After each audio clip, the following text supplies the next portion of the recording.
ಗುಲ್ಬರ್ಗಾದ rowdy ಪಡೆಗಳು ಸುಳ್ಳು ಸಾಕ್ಷಿ ಸೃಷ್ಟಿಸಿ ದಲಿತ ಸಮಾಜದ ಪ್ರತಿಷ್ಠಿತ ವ್ಯಕ್ತಿ ಹಾಗೂ ದಲಿತ ಸೇನೆ ರಾಜ್ಯಾಧ್ಯಕ್ಷ ಹನುಮಂತ ಜಿ ಯಾಳಸಂಗಿ ವಿರುದ್ಧ ಸುಳ್ಳು ಪ್ರಕರಣ ರದ್ದುಪಡಿಸಬೇಕು ಮತ್ತು ಅಮಾಯಕರ ಮೇಲೆ ಸುಳ್ಳು ದೂರು ದಾಖಲಿಸಿ ಅಟ್ಟಹಾಸ ಮೆರೆಯುತ್ತಿರುವವರ ಸಮಾಜಘಾತುಕ ಶಕ್ತಿಗಳ ವಿರುದ್ಧ ಕಠಿಣ ಕಾನೂನು ಕ್ರಮ ಜರುಗಿಸಬೇಕು ಎಂದು ದಲಿತ ಸೇನೆ ಸಂಡೂರು ತಾಲೂಕು ಅಧ್ಯಕ್ಷ ರಾಜೇಶ್ ಹೆಗಡೆ ಆಗ್ರಹಿಸಿದ್ದಾರೆ. ತಹಶೀಲ್ದಾರ ಮೂಲಕ ಮುಖ್ಯಮಂತ್ರಿಗೆ ಹಾಗೂ ಗೃಹ ಮಂತ್ರಿಗಳಿಗೆ ನೀಡಿರುವ ಮನವಿಯಲ್ಲಿ ರಾಜು ಕಪನೂರು ಮತ್ತು ಆತನ ಪಾತ್ರದ ಬಗ್ಗೆ ಕಂಡುಹಿಡಿದು ಉದ್ದೇಶಪೂರ್ವಕವಾಗಿ ಹನುಮಂತ ಜಿ ಯಾಳಸಂಗಿ ಅವರ ತೇಜೋವಧೆ ಕ್ರಿಮಿನಲ್ ಪ್ರಕರಣಗಳು ದಾಖಲಿಸಿದ ಕುರಿತು ಗಂಭೀರವಾಗಿ ತನಿಖೆ ನಡೆಸಿ ಸಮಾಜಘಾತುಕ ಶಕ್ತಿಗಳಿಗೆ ಇಡೀ ರಾಜ್ಯ ನೋಡುವಂತಹ ಕಠಿಣ ಶಿಕ್ಷೆಗೆ ಗುರಿಪಡಿಸುವಂತಹ ಕ್ರಮಕ್ಕೆ ಆದೇಶಿಸಬೇಕೆಂದು ದಲಿತ ಸೇನೆಯು ನ್ಯಾಯಕ್ಕಾಗಿ ಒತ್ತಾಯಿಸಿದೆ ಎಂದರು. ಆದ್ದರಿಂದ ಹನುಮಂತ ಜಿ ಯಾಳಸಂಗಿ ವಿರುದ್ಧದ ಪ್ರಕರಣದ ಸತ್ಯಾಸತ್ಯತೆಯನ್ನು ಪರಿಶೀಲಿಸಿ ಯಾಳಸಂಗಿ ಇವರಿಗೆ ನ್ಯಾಯ ದೊರಕಿಸಬೇಕು, ಗೂಂಡಾ ವ್ಯಕ್ತಿಗಳ ವಿರುದ್ಧ ಕಠಿಣ ಕಾನೂನಿನ ಕ್ರಮ ಜರುಗಿಸಬೇಕು ಎಂದು ದಲಿತ ಸೇನೆ ಸಂಡೂರು ತಾಲೂಕು ಅಧ್ಯಕ್ಷ ರಾಜೇಶ್ ಹೆಗಡೆ ಒತ್ತಾಯಿಸಿದರು. ಹೋರಾಟಕ್ಕೆ ಜಿಂದಾಬಾದ್ ಜಿಂದಾಬಾದ್ ದಲಿತ ಸೇನೆ ಜಿಂದಾಬಾದ್ ಜಿಂದಾಬಾದ್ ಜಿಂದಾಬಾದ್ ದಲಿತ ಸೇನೆ ಜಿಂದಾಬಾದ್. ದಲಿತ ಸೇನೆ ರಾಜ್ಯಾಧ್ಯಕ್ಷ ಹನುಮಂತ ಯಾಳಸಂಗಿ ಸಾಹೇಬ್ರ ಮೇಲೆ ಸುಳ್ಳು ಆರೋಪ ಮಾಡಿರುವ ರೌಡಿ ಶೀಟರ್ಗಳಿಗೆ ಗಡಿಪಾರ್ ಆಗಿರುವ ರಾಜು ಕಪ್ನೂರ್ ಅವರಿಗೆ ಗಡಿಪಾರ್ ಮಾಡಲೇಬೇಕು. ಅಯ್ಯಯ್ಯೋ ಅನ್ಯಾಯ, ಅಯ್ಯಯ್ಯೋ ಅನ್ಯಾಯ. ಬೋಲಾ ಬುದ್ಧ ಭಗವಾನ್ ಕಿ, ಬೋಲಾ ಬುದ್ಧ ಭಗವಾನ್ ಕಿ, ಬಾಬಾ ಸಾಹೇಬ್ ಅಂಬೇಡ್ಕರ್ ಅವರಿಗೆ.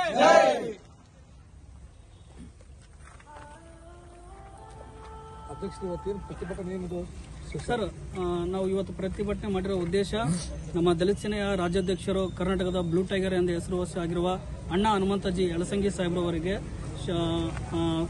ರಾಜಕೀಯವಾಗಿ ಹಾಗೂ ಸಂಘಟನಾತ್ಮಕವಾಗಿ ಅವ್ರನ್ನ ತುಳಿಬೇಕು, ದಲಿತ ಸೇನೆನ ಬ್ಯಾನ್ ಮಾಡಬೇಕು ಅಂತ ಕೆಲ ರೌಡಿ ಶೀಟರ್ ಪಡೆಗಳು ನಮ್ಮ ಸಾಹೇಬ್ರ ಬಗ್ಗೆ ಸುಳ್ಳು ದಾಖಲುಗಳನ್ನು ಮಾಡಿಬಿಟ್ಟು ಅತ್ಯಾಚಾರ, ಆಮೇಲೆ ಬಂದೂಕು ಬಳಕೆ ಮಾಡ್ತಿದ್ದಾರೆ ಅಂತ ಹೇಳ್ಬಿಟ್ಟು ನಮ್ಮ ಸಾಹೇಬ್ರ ಮೇಲೆ ದೂರು ಮಾಡಿದ್ದಾರೆ.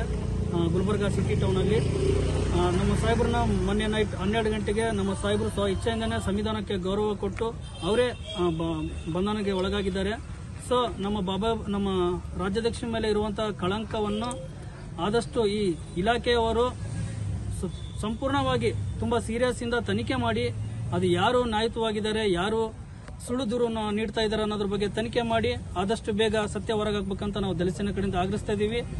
ಈ ನಮ್ಮ ದಲಿತ ಸೇನೆ ಈಗ ವಿಷಯ ಏನಪ್ಪಾ ಸರ್ ಅಂದ್ರೆ, ಈ ನಮ್ಮ ಸಾಹೇಬ್ರ ಬಗ್ಗೆ FIR ಆಗೋ ಕಾರಣ, ಬೆಂಗಳೂರು ಮೂಲದ ಒಬ್ಬ ಹೆಣ್ಮಗಳಿಗೆ ಕರಿಬಸಪ್ಪ ಅನ್ನೋನು, ಜ್ಯೋತಿ ಎಂಬ ಹೆಣ್ಮಗಳಿಗೆ ಕರಿಬಸಪ್ಪ ಅನ್ನೋನು ರಿಯಲ್ ಎಸ್ಟೇಟ್ ಬಿಸ್ನೆಸ್ ಮಾಡ್ತಾನೆ ಸರ್.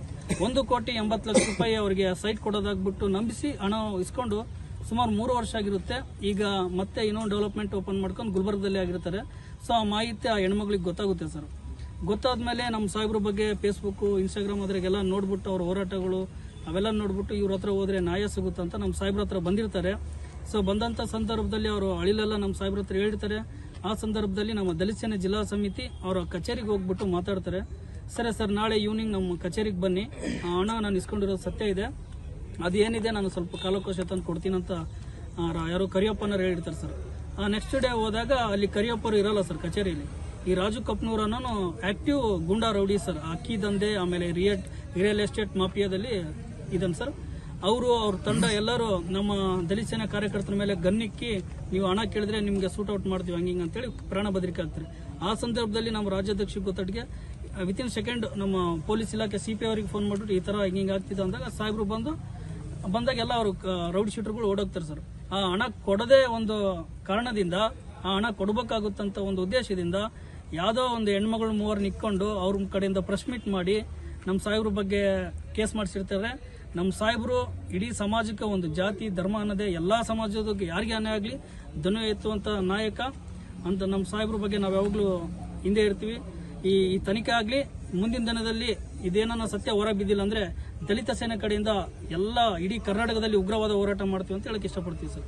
ಈಗ ಹನಿ ಟ್ರಾಪ್ ಇದರಲ್ಲಿ ತಮ್ಮ ಲೀಡರ್ಗಳೆಲ್ಲ ಈ ತರ ಭಾಗಿಯಾಗಿದ್ದಾರೆ ಸರ್. ಹನಿ ಟ್ರಾಪ್ ವಿಚಾರದಲ್ಲಿ ರಾಜು ಲೆಂಗ್ಟಿ ಅಂತ ಒಬ್ಬ ನಮ್ಮ ತಾಲೂಕು ಅಧ್ಯಕ್ಷ ಸರ್, ಗುಲ್ಬರ್ಗ ವಿಭಾಗದಲ್ಲಿ, ಅವರು ಮಾಡಿರೋದು ಸತ್ಯ ಸರ್. ನಮ್ಮ ರಾಜ್ಯಾಧ್ಯಕ್ಷರೇ ಒಪ್ಕೊಂಡಿದ್ದಾರೆ.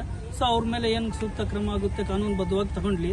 ಇವರು ರಾಜು ಅವ್ರನ್ನ ಟಾರ್ಗೆಟ್ ಮಾಡ್ತಿಲ್ಲ ಸರ್. ಇವತ್ತು ಗುಲ್ಬರ್ಗದಲ್ಲಿ ಯಲಸಂಗಿ ಅನ್ನೋದು ಒಂದು ಬ್ರ್ಯಾಂಡ್ ಸೃಷ್ಟಿಯಾಗಿದೆ. ಅವ್ರ ಹೋರಾಟಗಳು, ಅವರು ಕೆಚ್ಚದೆ ನಾಯಕತ್ವ, ಅನ್ಯಾಯದವ್ರಿಗೂ ಇವಾಗೇನೋ ಈ ಮಾಫಿಯಾಗಳಿಗೆಲ್ಲ ಸಿಂಹ ಸ್ವಪ್ನ ಆಗಿದ್ದಾರೆ ಸರ್. ಇವರಿದ್ರೆ ನಾವು ಬೆಳೆಯೋಕ್ಕಾಗಲ್ಲ, ನಮ್ಮ ಬೆಳೆ ಬೈಯಕ್ಕಾಗಲ್ಲ ಅಂತ ಹೇಳ್ಬಿಟ್ಟು ಎಲ್ಲ ಕುತಂತ್ರಿಗಳು ಸೇರಿ ಇವತ್ತು ನಮ್ಮ ಯಲಸಂಗಿ ಸಾಹೇಬ್ರನ್ನ ತುಳಿಯೋ ಕೆಲಸ ಮಾಡ್ತಿದ್ದಾರೆ. ಅದು ಅಂಬೇಡ್ಕರ್ ವಂಶಸ್ತ್ರ ಸರ್. ಅವರು ಯಾರು ಏನು ಮಾಡಿದ್ರು ತುಳಿಯಕ್ಕಾಗಲ್ಲ. ಒಂದಲ್ಲ ಒಂದಿನ ಸತ್ಯ ಹೊರಗೆ ಬಂದೇ ಬರುತ್ತೆ. ಸುಳ್ಳು ಅನ್ನೋದು ತಾತ್ಕಾಲಿಕ ಸರ್. ಹಾಗಾದ್ರೆ ಮಹಿಳೆಯರು, ನೊಂದ ಮಹಿಳೆಯರುಗಳು ಅವ್ರು ಯಾಕೆ ತಮ್ಮ ಇದ್ರ ಮೇಲೆ ಆರೋಪ ಮಾಡ್ತಾರೆ ಸರ್? ನಮ್ಮ ಸಾಹೇಬ್ರು ಮೊನ್ನೆ ಪ್ರೆಸ್ ಮೀಟ್ ಮಾಡಿದ್ರು ಸರ್ ಇದೇ ವಿಚಾರವಾಗಿ. ಆ ಹೆಣ್ಮಕ್ಳು ಯಾರು, ಅವ್ರು ಏನ್ ದಂಧೆ ಮಾಡ್ತಾರೆ ಅದ್ರ ಬಗ್ಗೆ ಸಂಪೂರ್ಣವಾಗಿ ತನಿಖೆ ಮಾಡಿ ಆಮೇಲೆ ವಿಚಾರಣೆ ಮಾಡಿ ಅಂತ ಹೇಳಿದಾರೆ ಸರ್. ನಮ್ಮ ಸಾಹೇಬ್ರು ಹೇಳಿದ್ದಾರೆ, ಯಾರು ಸುಳ್ಳು ನಾಯಕತ್ವ ಇರೋರಾಗಿದ್ರೆ ಇವತ್ತು ಓಡೋಗ್ತಿದ್ರು ಸರ್. ಸಾಹೇಬ್ರ ಖುದ್ದಾಗಿ ಹೋಗಿ ಅರೆಸ್ಟ್ ಆಗಿದ್ದಾರೆ. ಇದು ಮಾಡಿಸ್ರಿ ಸರ್, ಮೆಡಿಕಲ್ ಚೆಕಪ್ ಮಾಡಿಸ್ರಿ. ಅದ್ರಾಗ ಏನಾನ ಪಾಸಿಟಿವ್ ಬಂದ್ರೆ ಅಂಬೇಡ್ಕರ್ ಸರ್ಕಲ್ ಅಲ್ಲಿ ನಾನೇ ನೇಣಿಗೆ ಹಾಕೊಂಡು ನಾನೇ ಸಾಯ್ತೀನಿ ಅಂತ ಹೇಳಿ ರಾಜ್ಯಾಧ್ಯಕ್ಷರು ಹೇಳಿಕೆ ದೇಹ ತ್ಯಾಗ ಮಾಡ್ತಾರೆ. ಇಲ್ಲಿ ನೊಂದ ಮಹಿಳೆಗೆ ಆಗಿರ್ತಕ್ಕಂಥ ಅನ್ಯಾಯಕ್ಕೆ ತಾವು ಏನ್ ಹೇಳಿಕ್ ಬಯಸ್ತಾರ ಸರ್? ಆಕ್ಚುಲಿ ಇಲ್ಲಿ ನೊಂದ ಮಹಿಳೆ ಗುಲ್ಬರ್ಗದ ಮೂಲತಃ ಹೆಣ್ಮಗಳು ಸರ್. 1,80,00,000 ಇವರೇ ರಾಜು ಕಪ್ನೂರ್ ಅನ್ನೋ ಗ್ಯಾಂಗ್ ಅವರೇ ಅನ್ಯಾಯ ಮಾಡಿರ್ತಾರೆ. ಈ ಅನ್ಯಾಯದ ಪರವಾಗಿ ಧ್ವನಿ ಎತ್ತಲು ಅವ್ರಿಗೆ ನ್ಯಾಯ ಕೊಡ್ಸಕ್ ಹೋದಾಗ ಕುತಂತ್ರಿಗಳು ಅವ್ರನ್ನ ತುಳಿಯತ್ತ ಹಿಂಗ ನಾಯಕತ್ವ ಇರೋಂತಾರ ತುಳಿಯ ಹಿಂಗ ಚಡ್ಡಂತರ ಮಾಡ್ತಾರೆ ಸರ್. ಹಾಂ ಸರ್. ಈ ಸಂಡೂರು ತಾಲೂಕಿನ ದಲಿತ ಸೇನೆಯ ಮುಖಾಂತರ ಮಾನ್ಯ ಸಿದ್ದರಾಮಯ್ಯನವರಿಗೆ ಮತ್ತು ಈ ರಾಜ್ಯದ ಗೃಹ ಮಂತ್ರಿಗಳಾದಂಥ ಪರಮೇಶ್ವರ್ ಅವರಿಗೆ ಕೂಡ ಮಾನ್ಯ ತಹಶೀಲ್ದಾರ್ ಮುಖಾಂತರ ಅವರಿಗೆ ನಮ್ಮ ಮನವಿಯನ್ನು ಸಲ್ಲಿಸಲಾಗಿದೆ. ಮುಖ್ಯವಾಗಿ ಮನವಿ ಏನು ಸಲ್ಲಿಸಿದೀವಪ್ಪ ಅಂದರೆ, ಇದರಲ್ಲಿ ಆರೋಪಿಗಳಾಗಿ ಉಳಿತಾರೆ. ಕೊನೆಯದಾಗಿ ಈ ಪ್ರಕರಣವನ್ನು ಅತ್ಯಂತ ಪಾರದರ್ಶಕವಾಗಿ ಅದನ್ನು ಸರಿಯಾದ ರೀತಿಯಿಂದ ಪರಿಶೀಲಿಸಿ ಯಾರು ಇದರಲ್ಲಿ ನಿರಪರಾಧಿಗಳು, ಯಾರು ಅಪರಾಧಿಗಳು ಅನ್ನೋದು ಬಿಂಬಿತಗೊಳಿಸಬೇಕನ್ನೋದು ಮೊದಲನೇದಾಗಿ ನಮ್ಮ ತಾಲೂಕಿನ ಸಂಘದ ದಲಿತ ಸೇನೆ ವತಿಯಿಂದ ಮತ್ತು ನನ್ನ ವೈಯಕ್ತಿಕವಾಗಿ ಕೂಡ ಇದನ್ನು ನಾನು ಇಲ್ಲಿ ಪ್ರಸ್ತಾಪಪಡಿಸಕ್ಕೆ ಇಷ್ಟಪಡ್ತೇನೆ. ಮೊದಲನೇದು ಏನಪ್ಪಾ ಅಂದರೆ, ಯಲಸಂಗಿ ಸರ್ ಅಂದರೆ ಒಂದು ಜಾತಿಗೆ, ಒಂದು ಧರ್ಮಕ್ಕೆ, ಒಂದು ಇದಕ್ಕೆ ಸೀಮಿತವಾದ ನಾಯಕರಲ್ಲ. ಅವರು ಒಂದು ಸಿಂಹ ಸ್ವಪ್ನ ಇದ್ದಂಗೆ. ಅನ್ಯಾಯ ಕಾಣ್ತದೆ ಅಂದರೆ ಅದು ಎಲ್ಲಿದ್ರೂ ಬರ್ತಾರೆ. ಸೊ ಈಗ ನ್ಯಾಯವಾಗಿ ಹೋಗ್ತಿರುವಂತರು ಸಣ್ಣ ಪುಟ್ಟ ಶಕುನಿಗಳ ತರ ಇದ್ದೇ ಇರ್ತಾರೆ. ಈಗ ಮಹಾನ್ ಬುದ್ಧನಿಗೂ ಬಿಟ್ಟಿಲ್ಲ, ಅಂಬೇಡ್ಕರ್ ಅವ್ರಿಗೆ ಕೂಡ ಬಿಟ್ಟಿಲ್ಲ, ಮತ್ತೆ ಬಸವಣ್ಣನವ್ರಿಗೆ ಕೂಡ ಬಿಟ್ಟಿಲ್ಲ ಈ ಸಮಾಜ. ಹಾಗಿದ್ದಾಗ ಇಂಥ ಒಂದು ಪ್ರಾಮಾಣಿಕವಾದ ನಾಯಕರನ್ನ ಇವತ್ತು ಮುಂದೆ ಹೋಗ್ತಿದಾರೆ ಅಂದ್ರೆ ಅವ್ರನ್ನ ಷಡ್ಯಂತ್ರ ಮಾಡಿ ಅವ್ರನ್ನ ತುಳಿಯುವಂತ ಕೆಲಸ ಈ ಸಮಾಜದ ಅವರಲ್ಲಿ ಇರುವಂತ ಭಿನ್ನಾಭಿಪ್ರಾಯ ಮೂಡಿಸಿರುವಂತ ವೈಯಕ್ತಿಕವಾದ ದ್ವೇಷಗಳನ್ನ ಇಟ್ಕೊಂಡು ಸಾಮಾಜಿಕವಾಗಿ ಮತ್ತೆ ಸಂಘ ಸಂಸ್ಥೆಗಳ ಮೂಲಕ ಕೆಟ್ಟದಾಗಿ ಬಿಂಬಿತಪಡಿಸಕ್ಕೆ ಇವತ್ತು ಹೊರಟಿದ್ದಾರೆ. ಆ ಮಾತುಗಳು ಯಾವತ್ತೂ ನಡೆಯಲ್ಲ. ಸತ್ಯಕ್ಕೆ ಯಾವತ್ತಿದ್ರೂ ಜಯ ಇದೆ. ಸತ್ಯಮೇವ ಜಯತೆ ಅಂತ ಹೇಳಕ್ ಇಷ್ಟಪಡ್ತೀನಿ ಈ ಟೈಮಲ್ಲಿ. ಮುಖ್ಯವಾಗಿದೆ ಕಾರಣಕರ್ತರು ಯಾರಪ್ಪ ಅಂದ್ರೆ, ಯಾವತ್ತೂ ನಿಜ ಏನಿದೆ ಅದು ತುಂಬಾ ಕೆಟ್ಟದಾಗೆ ಕಾಣಿಸುತ್ತೆ. ನಾವು ನಿಜ ಹೇಳಿದ್ವಿ ಅಂದ್ರೆ ಅವ್ರಿಗೆ ಕೋಪ ಬರುತ್ತೆ ವೈಯಕ್ತಿಕವಾಗಿ. ಹಾಗೆ ಆಗಿ ಈಗ ದುಡ್ಡು ಕಟ್ಟುವಂತ ಸಮಯ ಅವ್ರ ಹತ್ರ ಹೋಗಿದೆ ಅಂದ್ರೆ ನಾವು ಸೋಲ್ತೀವಿ ಅನ್ನೋ ಅವ್ರಿಗೊಂದು ಭಯ ಚಾಲು ಆಗಿದೆ. ಯಲಸಂಗಿ ಸಾರಿ ಕೆಲಸದಲ್ಲಿ ಇನ್ವಾಲ್ವ್ ಆಗಿದ್ದಾರೆ ಅಂದ್ರೆ ಅದನ್ನ ಶತಸಿದ್ಧವಾಗಿ ಗೆದ್ದೆ ಗೆಲ್ತಾರೆ ಅನ್ನೋದು ಅವ್ರ ಭಾವನೆ. ಸೊ ಅವ್ರು ಯಲಸಂಗಿ ಅವ್ರು ಎಂಟ್ರಿ ಆಗಿದ್ದಾರೆ ಅಂದ್ರೆ ನಾವು ದುಡ್ಡು ಕಟ್ಟಲೇಬೇಕನ್ನೋ ಒಂದು ಇದರಿಂದ ಕುತಂತ್ರದಿಂದ ನಾವು ಸೋಲ್ತೀವಿ, ನಾವು ಹಾಕೊಂಡೇ ಹಾಕೊಳ್ತೀವಿ ಅನ್ನೋ ಇದರಿಂದ ಸುಮ್ನೆ ಪಟ್ಟ ಅದ್ರ ಮೇಲೆ ಆರೋಪಗಳನ್ನ ಮಾಡ್ತಾ ಕುತಂತ್ರಿಗಳ ಬುದ್ಧಿಯನ್ನ ಪರಾಕ್ರಮ ಮಾಡಕ್ ಹೊರಟಿದ್ದಾರೆ. ಏನ್ ಹೆಣ್ಮಗಳು ಮತ್ತೆ ಫೋಕ್ಸೋ ಹೇಳಿ ನನಗೆ ಈ ತರ ಇದನ್ ಮಾಡ್ತಾ ಇದಾರೆ ಅಂತ ಕೇಸ್ ಏನೇನ ಇದನ್ ಮಾಡಿದಾರಲ್ಲ, ದಾಖಲು ಮಾಡಿದಾರಲ್ಲ, ಅವೆಲ್ಲ ಶುದ್ಧ ಸುಳ್ಳಾಗಿ ಮುಂದೆ ಒಂದಿನ ನೀವೇ ನಮಗೆ ಅದ್ರ ಬಗ್ಗೆ ಎಲ್ಲ ಪ್ರಸ್ತಾಪ ಪಡಿಸುವಂತ ದಿನ ಬರುತ್ತೆ ಅಂತ ನಾನು ಈ ಸಮಯದಲ್ಲಿ ಹೇಳ್ತೀನಿ. ಮತ್ತೆ ಅವ್ನು ಏನ್ ರೌಡಿ ಇದನ್ನಲ್ಲ, ಸೊ ಅವರಿಗೆ ಇದಾದ ತಕ್ಷಣ, ಈ ಪ್ರಕರಣ ಮುಗಿದ ತಕ್ಷಣ ಅವನ್ನ ಗಡೀಪಾರ್ ಮಾಡ್ಬೇಕಂತ ನಮ್ಮೆಲ್ಲರ ಮನವಿ, ಮತ್ತೆ ನಮ್ಮ ತಾಲೂಕಿನ ಮನವಿ, ಮತ್ತೆ ನಮ್ಮ ರಾಜ್ಯ ದಲಿತ ಸೇನೆಯ ಎಲ್ಲರ ಮನವಿ ಕೂಡ ಇದಾಗಿರುತ್ತೆ. ಧನ್ಯವಾದ ಅಂತೇಳಿ ನಾವು ದಲಿತ ಸೇನೆ ತಾಲೂಕು ಉಪಾಧ್ಯಕ್ಷರಾಗಿದ್ದೀವಿ. ಇವತ್ತು ನಾವೆಲ್ಲ ಇಲ್ಲಿ ಸೇರಿರ್ತಕ್ಕಂಥ ದಲಿತ ಸೇನೆ ಮುಖಂಡರು ಮತ್ತು ತಾಲೂಕು ಅಧ್ಯಕ್ಷರು, ಉಪಾಧ್ಯಕ್ಷರೆಲ್ಲ ನಮ್ಮ ಸೇರಿದ ಉದ್ದೇಶವೇನೆಂದರೆ, ಮೊನ್ನೆ ತಹಸೀಲ್ದಾರ್ಗೆ ಮತ್ತು ಮೊನ್ನೆ ಸಿದ್ದರಾಮಯ್ಯ ಸರ್ ಅವರಿಗೆ, ಮೊನ್ನೆ ಗೃಹ ಸಚಿವರಿಗೆ ಕೂಡ ನಾವು ಮನವಿಯನ್ನು ಮಾಡಿದ್ದೀವಿ. ಈಗ ಈ ನಿಜ ಮನವಿ ಮಾಡಿಕೊಂಡು ಈಗ ನಾವು ಇಲ್ಲಿ ಬಂದಿದ್ದೀವಿ. ನಾವು ಪ್ರಶ್ನೆ ಮಾಡೋದ್ರ ಉದ್ದೇಶವೇನೆಂದ್ರೆ, ನಮ್ಮ ಒಂದು ಯಲಸಂಗಿ ಸರ್ ಹನುಮಂತೇಜಿ ಅವರಿಗೆ ಅನ್ಯಾಯ ಆಗಿರ್ತಕ್ಕಂಥದಕ್ಕೋಸ್ಕರ ನಾವು ಅದಕ್ಕೆ ವಿರುದ್ಧವಾಗಿ ನಾವು ಹೋರಾಟ ಮಾಡ್ತೀವಿ. ಒಂದು ತಾಲೂಕು ಮಾತ್ರವಲ್ಲ, ಇಡೀ ಕರ್ನಾಟಕ ರಾಜ್ಯದಲ್ಲಿ ಎಲ್ಲ ತಾಲೂಕಿನಲ್ಲಿ ಕೂಡ ದಲಿತ ಸೇನೆ ಅವ್ರ ಪರವಾಗಿ ನಾವು ಹೋರಾಟ ಮಾಡ್ತಿದ್ದೀವಿ. ಮುಂದಿನ ದಿನದಲ್ಲಿ ಆದಷ್ಟು ಬೇಗ ಸರ್ಕಾರದಲ್ಲಾಗಿರ್ಬೋದು, ತಾಲೂಕು ಒಂದು ಅಧಿಕಾರಿಗಳಾಗಿರ್ಬೋದು, ರಾಜ್ಯ ಇರ್ತಕ್ಕಂಥ ಅನೇಕ ವ್ಯಕ್ತಿಗಳಾಗಿರ್ಬೋದು, ಅವರಿಗೆ ಅನ್ಯಾಯವನ್ನಾಗಿರ್ತಕ್ಕಂಥದ್ದು ಅದನ್ನು ಖಂಡಿಸಿ ಅದು ತಪ್ಪ ಸರಿ ಅಂತ ಹೇಳಿ ತಿಳಿದು ಅವ್ರನ್ನ ಬೇಗನೆ ಅವರಿಗೆ ನ್ಯಾಯ ದೊಡ್ಡಿಸ್ಕೊಡ್ಬೇಕಂತೇಳಿ ತಮ್ಮಲ್ಲಿ ನಾವು ಮನವಿ ಮಾಡಿಕೊಳ್ತೀವಿ ಅಂತೇಳಿ. ನಾನು ಸಂಡೂರು ದಲಿತ ಸೇನೆಯ ಒಬ್ಬ ಕಾರ್ಯಕರ್ತ. ಮೊದಲನೇದಾಗಿ ಜೈ ಭೀಮ್ ಜೈ ಭೀಮ್. ನಾವೆಲ್ಲ ಸೇರಿರೋದು ಒಂದು ಉದ್ದೇಶ ಏನೆಂದರೆ, ನಮ್ಮ ಯಲಸಂಗಿ ಸಾಹೇಬರ ಮೇಲೆ ಸುಳ್ಳು ಆರೋಪ ಮಾಡಿದ್ದಾರೆ.